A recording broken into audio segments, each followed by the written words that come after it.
Hello and good evening. Petaling Jaya Utara MP Tony Phua is a little sour today after he discovered that he wasn't invited to a Jelajah campus forum organized by JASA at University Malaya tonight, featuring 1MDB CEO Arul Kanda.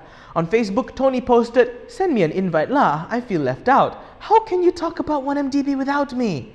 Adding that he thought that Arul had disappeared off the surface of the planet after the Department of Justice suit came out in the US. Perhaps in a fit of sour grapes, Tony went on to bash Arul, saying that it looks like he is still around and helping the government-funded Barisan National Propaganda Agency JASA to go around Malaysian public universities to brainwash our best and brightest. Well kids, here's your chance tonight to ask those burning questions you have for 1MDB, like will there be Wi-Fi in the Tun Razak exchange, and whether hoverboards will be allowed in Bandar Malaysia. You know, these silly things that you millennials always think you're entitled to? Yeah, your big chance.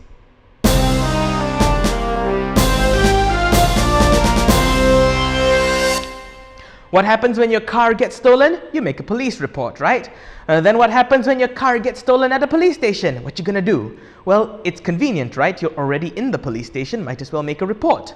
So what if you are the police? Then that's where things get a little tricky, because that's what happened last week at the Bukit Aman Police Headquarters. A deputy superintendent and an assistant superintendent from the Traffic Investigations and Enforcement Department were coming home from outstation duty to the headquarters, where they parked their cars only to find them missing.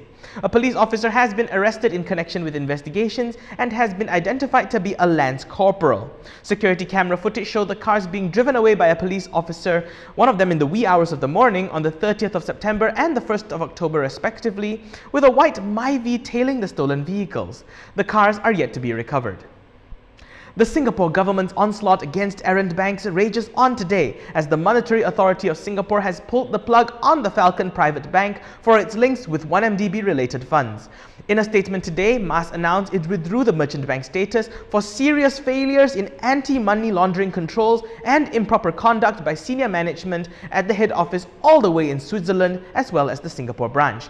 DBS Bank Limited and the Singapore branch of another Swiss private bank, UBS AG, also took a hit from the government as they were slammed with financial penalties. This makes the Falcon private bank the second bank that got the boot from the Monetary Authority of Singapore after BSI Bank Singapore's branch that was shut down in May. Coincidentally, Falcon and BSI are both Swiss banks, so I suppose that the Singapore government is sending a strong message that just because you're white doesn't mean you're gonna get away with it. Singapore 1, Switzerland 0. Now let's move on. Unlike BSI, who beat themselves up over the matter when their group director resigned following their fallout, the Falcon private bank has breathed a big sigh of relief, because as far as they are concerned, the issue of their involvement with 1MDB has been finally resolved. Despite having over 2.5 million Swiss francs in illegal profits, amounting to over 10 million ringgit, seized by the Swiss Financial Market Supervisory Authority FINMA, the bank's chairperson Mudarha M. Al-Hasmi has said that he is pleased that the chapter has been settled, and that while their withdrawal from Singapore is disappointing and regrettable, it will not impact the strategic development of the bank. With the Election Commission showing no signs of stopping their redelineation exercise, Pakatan Harapan has decided to take it up with the manager. Today, a group of MPs led by DAP Acting President Tan Kok Wai submitted letters of protest with voter signatures to the EC officer. The group has called for Election Commission Chief Muhammad Hashim Abdullah to resign and adjourn the redelineation exercise until an independent commission is formed, as the current proposals are a violation of the one person, one vote concept and in turn contradicts the federal constitution.